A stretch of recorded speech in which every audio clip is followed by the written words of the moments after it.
Hello, my friends. Welcome back to the Diverse Thinking, Different Learning podcast. I'm your host, Dr. Karen Wilson, and I am absolutely thrilled to be with you here today. Today, we are going to have another discussion about sleep. In previous podcast episodes, we've talked about why sleep is important. I even did a solo episode on that topic specifically. And today, we're going to actually talk about what are some strategies that you can implement at home to help the entire family get better sleep. My guest today is Dr. Funke Afolabi-Brown. She is a triple board certified sleep medicine physician and pediatric pulmonologist. She is the founder of Restless Sleep MD, where she helps high achieving professionals and their children change their relationship with sleep so they can move from being drained and exhausted to thriving in their families, careers, and relationships. Dr. Afolabi-Brown is a best-selling author and has been featured on various media outlets, including ABC. And she's here with us today. Millions of kids struggle with learning, processing, and social emotional difficulties. These challenges interfere with their ability to reach their full potential. Dr. Karen Wilson is here to help. Her extensive background in pediatric neuropsychology and higher education have prepared her for this unique mission. Listen as she delivers content to inform, educate, and empower parents and educators. This will enable you to identify challenges that kids face and get them on the road to achieving their full potential.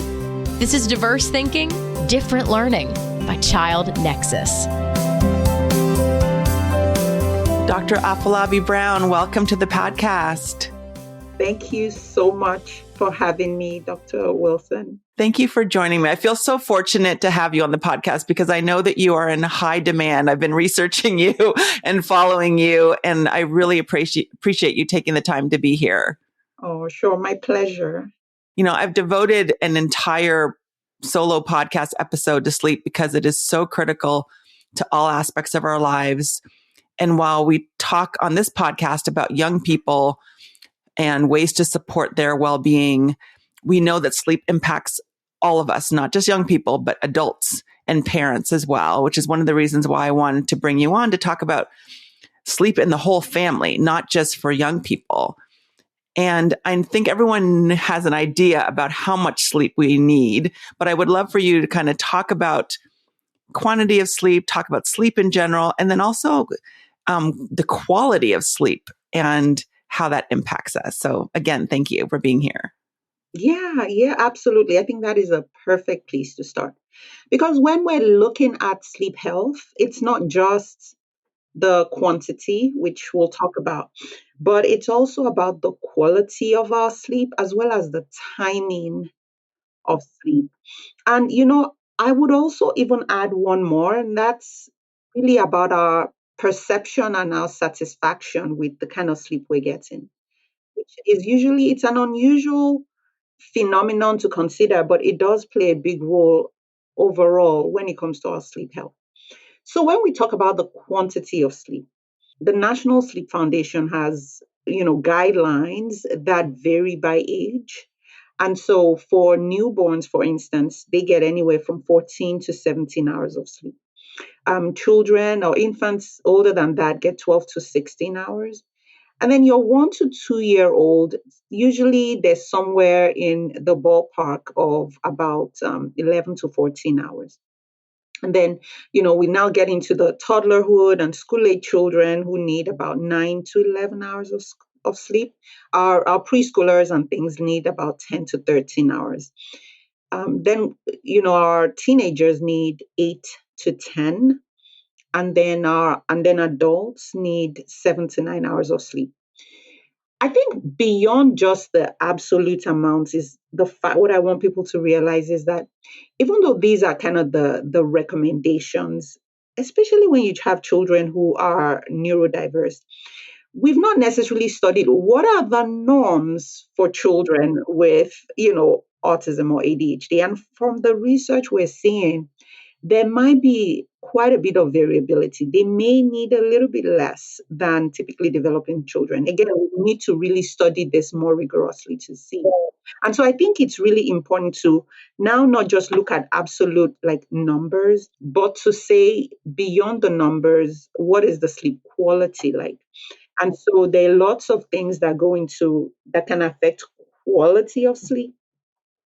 And things like the sleep disruptions, the number of awakenings. Now within that, what are the things that are contributing to awakenings? Is there behavioral stuff going on? Are there medical issues going on? Are there habits, right? Are they taking caffeine or things that are very stimulating that's hard for them to sleep well? And so those are things that can impact your sleep quality. And like I always say, like I would rather have a child get like 8 hours of solid, continuous, high quality sleep than 12 hours of crappy sleep. So, and this just really shows that the quality of sleep is also important. And then the third part is our kind of what we call our sleep timing, because we all have our internal clocks or circadian rhythms, which really control a lot of physiologic processes, including, in addition to setting our day, night, our sleep week cycle. It also controls things like certain hormone regulations, certain times when our blood pressure dips, when we need to use the bathroom, so many other physiologic processes. And so when we go to sleep, going to sleep at a time that's best aligned with our circadian rhythm is actually another component of sleep health. Because if we go to sleep at a time that's misaligned, it can end up causing symptoms that seem like jet lag. It can also contribute to insomnia and so many other things. And so really, when we're looking at sleep health, it's important to look at all those three factors. Right. And I'm really glad that you brought that to our attention, because I think sometimes we hyper focus on the amount of sleep we get. But I know that, I wear a Fitbit. And so I can see sometimes I'll get 8 hours of sleep and it'll be just like you're saying, a nice restful night of 8 hours. And then other times there's a lot of disruptions. There's a lot of the red that shows up that shows that I was awake numerous times during the night. And so that speaks to the quality of sleep. How do parents know about their child's quality of sleep if they're not wearing one of those? Or do you recommend that they wear one of those Fitbits? Oh, absolutely not, because it causes so much anxiety for many parents, because the algorithms now, while these devices are helpful in some situations, some of the algorithms are not really up to par. And I think if you're looking at trends, it's okay. But I would say rather than do that is to really look at the child. There are clear daytime effects that you will see, which come as a result of poor nighttime sleep. So if you have a child now it's tricky if you have a child either with autism or ADHD, because they inherently have daytime issues that look like what a typically developing child with sleep deprivation would have, except it may be worse. So when you're noticing, you might be fortunate enough if you have a child who shows issues by being excessively sleepy. So you may notice excessive daytime sleepiness. I think most kids on the flip side are actually hyperactive rather than, excessively sleepy. And the reason why is they're fighting sleep. They're exhausted. And so their brains are just really, really working hard to keep them awake. So you may see that. You may see increased hyperactivity. You may see more meltdowns and tantrums. You may see, issues with impulsivity and inattention. You may also see, sometimes we see metabolic manifestations. So for a teenager, you may, for instance, see that they're having issues with weight gain, or they're gaining excessive weight, or they are have more anxiety, more depression. So you may see those mood disturbances as well. In some situations, we've seen that insufficient sleep in children is also associated with increased risk of respiratory infection. So if they catch a lot of colds, somewhat seem to have a weaker immune system, it might be important to just kind of make sure that they're getting good quality sleep. So those are some of the manifestations you could see as a result of poor sleep. And so all of those things can indicate to a parent that their child is getting insufficient sleep. That something is up. Mm-hmm. And it may be a trigger to just look in and say, what's going on with their sleep, right? We may not be able to explain that, or we may not be able to connect directly the poor academic performance to sleep. It may be because of something else. It may be that the child has a different type of learning need, right? Um, but that's always something fundamentally that can manifest as all those symptoms. So if you have a child that has any or more of those symptoms, to look back and just kind of check off that box of how's their sleep. And so if their sleep is not optimal, that may be a good place to start. You may still need all the other services and all the other evaluations and things, but at least I think that's a very fundamental place to start. Right. And when you do start, I think it comes from the understanding that sleep, getting good quality sleep and getting a good quantity of sleep is important, because it is lack of sleep, insufficient sleep, and poor quality sleep impacts our physical health, impacts our brain health. You talked about social emotional challenges that individuals can face as a result of getting insufficient sleep. So anything from poor attention, emotional dysregulation, you talk about respiratory issues as well, can all indicate difficulties or problems with sleep. Yep, exactly. Now, I know the work that you do, you help families change their relationship with sleep, which seems like such a significant job. And in a world where chronic sleep deprivation is so common, how do you do that? So I think really it's finding the why. The why they are either having a hard time embracing the fact that sleep is a superpower, or why they have a hard time optimizing sleep opportunity, or the why behind why there is struggle with, I would say, sleep ability. So I think under those three sort of umbrellas, then comes different things. So recognizing sleep as a superpower, recognizing that sleep is healing and sleep is restorative and sleep can help your mood and all those benefits comes with education and advocacy. So that's a lot of what I do. I have a YouTube channel. I speak at in a lot of places, really just highlighting the importance of sleep to the public and to organizations and things. In terms of sleep opportunity, we start to talk around why do you have sleep deprivation? So, for instance, if there is a child, a teenager who's just not getting enough sleep, we're really digging down to what's going on with either time management, being able to prioritize sleep. Do they have any underlying issue like, too much time on devices where we need to work on some behavioral strategies? Is it a mom who is just having a hard time with boundaries, setting boundaries at home, setting boundaries with herself, setting boundaries at work and things? So we're working around that so that we can have that opportunity for sleep. And then a lot of my work, of course, through my coaching and my clinical practice then focuses on the sleep ability, meaning that we've set the environment. You understand sleep is important. You've made room for sleep, right? You have a routine, you have a schedule where you get into bed and for some reason or the other, you either can't stay asleep, can't fall asleep, can't stay asleep, or you're waking up earlier than at a time that's not desirable, and it's affecting your day.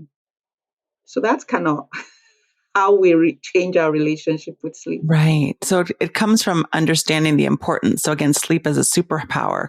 And then it sounds like then the next step is understanding why, you as an individual, your child, or you all as a family are not getting the sleep that you need in order to thrive during the day. Yep, exactly. And so you also have a very realistic approach to sleep hygiene, what that looks like.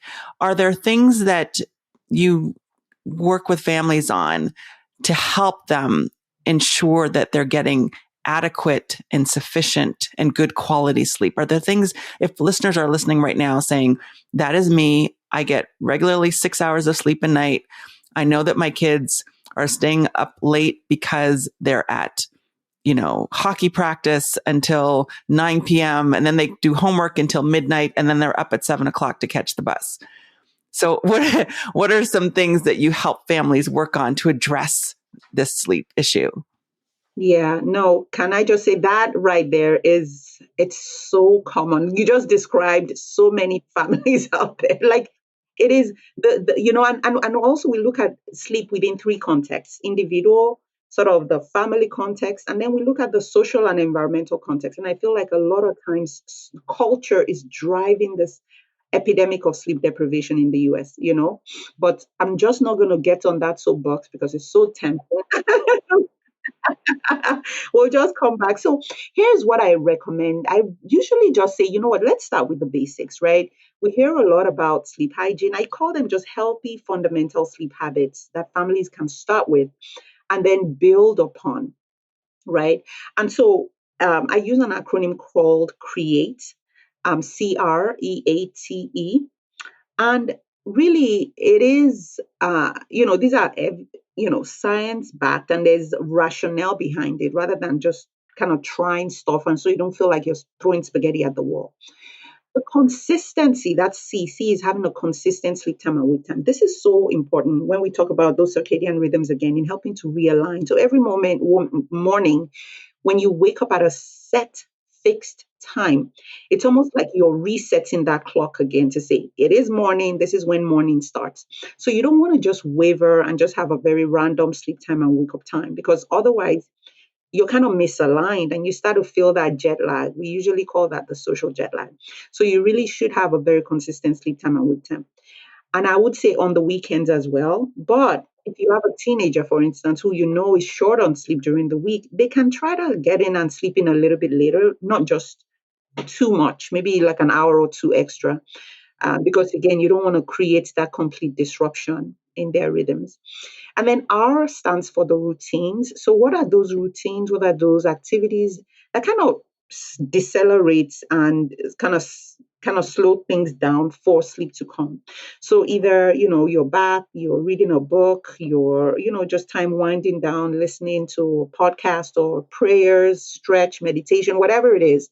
So really 2 or 3 activities that help to cue your brain that it's time for sleep. And even if you have an older child, I would still say help them to pick up 1 or 2 things that they do consistently before bed. It's really important and helpful. The next is E, which is the environment. So you want to optimize your bedroom environment to make sure it is cool, it is dark, and it is noise free, because all those things are major sleep disruptors. You may have a child who's too hot or too cold, or there's a light from outside that's kind of streaming in, and that's what's disrupting their sleep. So really paying attention to that. A stands for assign the bed for sleep and sleep in bed.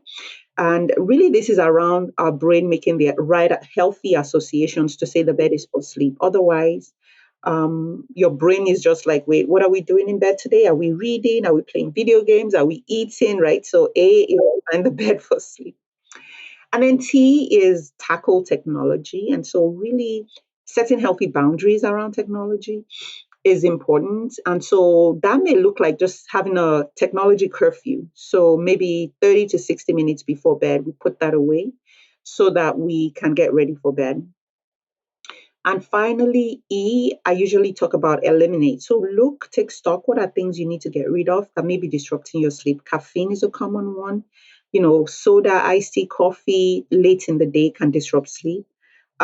Eating heavy meals, so having super late dinners can disrupt sleep as well as cause reflux. And then, exercise is so helpful for sleep. I would just recommend that you do it, especially intense, vigorous exercise. You do that earlier in the day, about at least 2 hours before your bedtime. So that's CREATE, so CREATE. And so I think if you're looking for, let me just even make sure we're getting the basics right. This would be a good place to start. And even the basics can seem overwhelming for a family, right? When they think about, a number of different people in the home, trying to get everybody on this consistent schedule, this consistent sleep time. It can seem like a lot, particularly if there are differences from day to day in terms of family activities. And so it seems like it's a big overhaul for a number of families in terms of addressing the sleep issue. Absolutely. And I think this is where really Because sleep is not meant to be an effort related thing. It's not meant to be work. It's just something we do because we understand that it's important.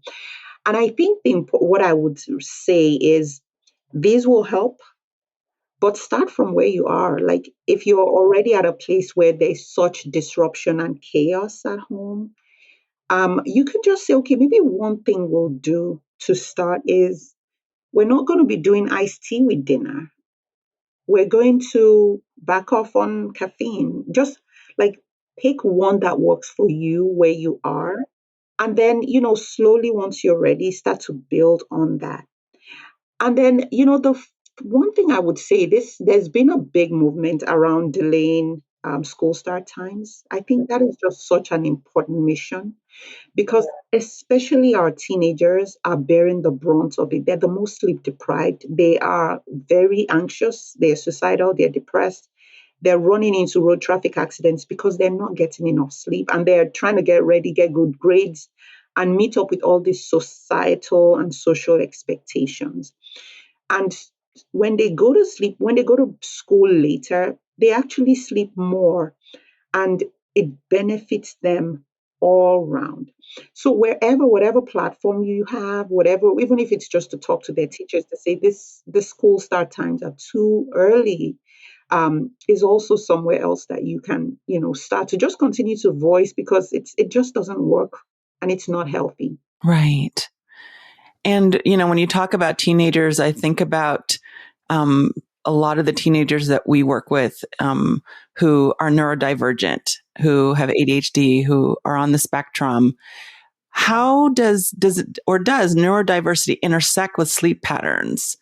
And are there things that we need to be paying particular attention to, particularly when we think about, our young people, but young school age children, but also teenagers, maybe in high school and beyond? Yeah, it gets even trickier. So at least 75% of these kids have sleep issues. It's extremely common. And the most common issues they have is around winding down. So, really shutting their minds off in that sense so that they can sleep, or their bodies as well as staying asleep through the night. So, many times they tend to wake up frequently at night. They also are at risk of certain medical sleep disorders like sleep apnea, restless leg syndrome, and things like that. But I would say the majority are this like mind racing, insomnia type of picture. And for these, especially for kids who have like sensory needs, for instance, or kids with ADHD, these kids need as much structure as much as possible, even more than our typically developing kids. They thrive on routines, they thrive on structure because then their brains start to anticipate what is next. And so when you're building a routine, say for instance, for a child who is neurodivergent, I think it's important to pay attention to light, right? Start winding down. They may need a little bit longer to wind down. So maybe by like an hour or two before bed, we start, if your home has a dimmer, start kind of dimming the light instead of creating a more relaxing atmosphere. Maybe start backing off on excessive, graphic content on TV and things like that. And we start to just really set the stage. Sometimes, especially depending on how, what issues they're dealing with, sometimes even having a bedtime chart to say, we do this, next we do this, and kind of carry them along is really important as well. And then, in some situations, making sure that they have time to also get that energy out during the day, not even in some, in all, right? Because sometimes that sensory dysregulation seems to be more hyped in the evening because they've not necessarily found outlets during the day. So it's really important to pay attention to that as well, that they're outdoors, they're playing, they're active during the day. They've had enough balance when it comes to those sensory experiences so that it doesn't seem like it's all coming at them at night as they are about to sleep. Right. And there's also a lot of co-occurring anxiety in our neurodivergent youth. How much does anxiety and stress play a role in impacting our sleep patterns?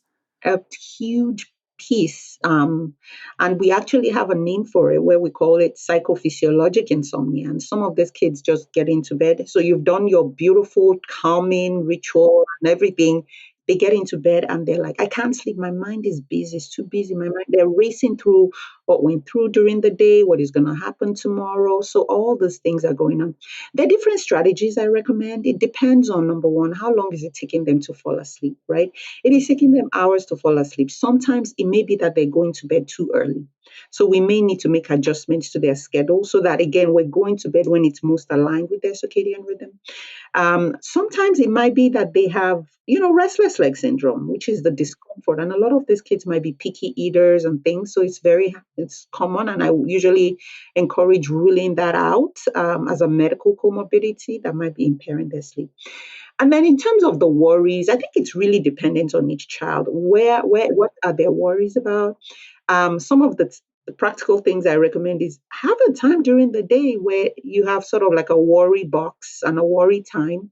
And they just walk through, either they'll write down what their worries are and put them in a worry jar. And that's it. They're worried for the day. And then if those thoughts and those conversations come up at night, you can reassure them to say, guess what? We're going to have another worry time tomorrow. So and I recommend this even for adults as well, because sometimes your mind is racing constantly. And so I'm just kind of writing that down and putting it somewhere else can really transform your sleep. And I would then say also that, for these kids, melatonin use, actually, melatonin is the sleep hormone. So exogenous melatonin, meaning buying it from the store, has been shown to be effective in some of their sleep issues, in just kind of, again, cueing their bodies and helping them wind down. But I would say before you just go buy it over the counter, that you speak with your provider about that. Right. You mentioned sleep disorders. So when should parents be thinking that this is more than just sleep disruption and poor quality of sleep, and this is looking more like a sleep disorder? If you've had symptoms that's been going on for more than 3 months, that's actually defined as insomnia. Where you have any of these difficulties, you should actually seek help. And if you speak with your child's either pediatrician and you're not getting answers, you should request to be seen by a sleep specialist. Then if you have, even on a shorter term, like loud snoring, bedwetting after they've been dry, teeth grinding, mouth breathing, all these things occurring at night, restless sleep where they're just tossing and turning all night long. If you have excessive daytime sleepiness, like I mentioned before, those are all symptoms that should warrant evaluation, because they could be suggestive of an underlying sleep disorder. Okay, that's really important for parents to know, because sometimes they've done a lot of behavioral work around sleep and there are still those issues that you mentioned that could indicate something more is going on. What about night terrors, nightmares? Are these things that parents should be concerned about if their kids are experiencing them? Yeah, I think it depends. Nightmares, tend to go away on their own. And the difference between nightmares and night terrors is nightmares, you remember your dream. The sleep terrors, you're having this experience, but you're asleep and you're not aware of it. And everybody else around you can see how distressed you are. A few things I would say, if it's disrupting the daytime function, if it's occurring a couple of times a month and it's not really impairing much, then, we just assume kids will outgrow it. If it's becoming more pervasive, or, from some kids, they have sleepwalking with it. So they're screaming and they're running out of the house, and, it becomes something we want to address. And there are few things. We know that these disorders, especially sleep terrors, run in families. So there's a family history and they tend to resolve. But I think the role of seeing a sleep specialist to make sure that these episodes are not being triggered by an underlying sleep disorder. So depending on how frequent they are, we want to rule out, again, any sleep disruptor that's kind of taking you out of that deep sleep and prompting or triggering the sleep terror. Another reason why a lot of kids might have more of those episodes is because they have chronic insufficient sleep. So one of the things we recommend is sleep extension, again, those healthy sleep habits to make sure that their sleep is as optimized as possible. Right. And that's really helpful. It just seems, and it's very clear that sleep issues can significantly impact all aspects of our lives, our physical health, our mental health. And for kids who are neurodivergent, whose brains are organized and developing differently, that ensuring that they're getting adequate sleep and getting sufficient sleep is so important, particularly if they're already struggling with issues with attention or anxiety or focus or emotional regulation, that not getting enough sleep is going to exacerbate all of those things. Exactly. I would love for you to tell us about your practice and maybe even share a story about how a sleep intervention and a program has helped a young person and their family. Yeah, so I recently even had someone come in, has a history of ADHD. Both parents were exhausted, so had a lot of nighttime wake-ins, will come into their bedroom, get into their bed, and everybody will be up all night, tossing and turning. And so again, we looked at those different buckets. Was it were there limit setting issues? Was there like a behavioral component, which was big? It was there. Were there medical issues? It turns out she did have restless leg syndrome, which had been undiagnosed for years. And then, was the ADHD piece playing a piece? And it was, because her mind was busy. And so we kind of came up with, we created a routine. We came up with strategies for limit setting. We addressed the medical issues as well. And by their follow-up appointment with me in about 3 weeks, it was a whole different child. This was a child that could barely sit still, was now getting continuous sleep. Mom said she didn't realize how tired she was because now she had slept like through the night, right? So it can really I think that just goes to show how much a child sleeping well can transform the sleep of their parents. And really, that's what I do at the Restful Sleep Place. So we're looking at sleep as, how does this impact the family, not just the child? And so when we create strategies, we're not giving a cookie cutter plan. It's like, what works for you and what are you able to do given your current situation? And then more importantly, because of my expertise, how can we make sure we're not missing an underlying sleep problem? And so that's what we do. I'm licensed in California, in Pennsylvania, as well as New Jersey. And so a lot of the services I provide is telehealth. But if you're in Pennsylvania, I do offer in-person visits as well. And for those states where I'm not licensed, I do offer a coaching program really focused on moms and how they can navigate parenting and helping their child with sleep and things like that. To learn about all of that, it's all on my website. It's therestfulsleepplace.com. And so there, I also, if you subscribe to my newsletter, I think we talked through this acronym. They can actually download that as well as some fun goodies and free goodies there on my website too. I'm on Instagram, social media as Restful Sleep MD. Wonderful. And I'll be sure to put links to your website and your Instagram account and your YouTube channel on the podcast in the show notes for the podcast. Dr. Afolabi-Brown, thank you so much for being here and for this conversation. This is a conversation I feel that's not just for parents whose kids have learning or mental health challenges. This is a conversation for all people. So thank you so much for sharing your expertise, your insights with us, and I appreciate you being here. Thank you so much. Thank you so much for having me. This has been fun. Thank you so much for joining me for another inspiring conversation. Be sure to check out the show notes to learn more about Dr. Afolabi-Brown. And be sure to go to childnexus.com. Subscribe to our monthly newsletter. There you will get access to free resources and exclusive events. Thanks again for listening, and I'll see you next time. Thanks for listening to Diverse Thinking, Different Learning by Child Nexus. For more resources, visit us online at childnexus.com.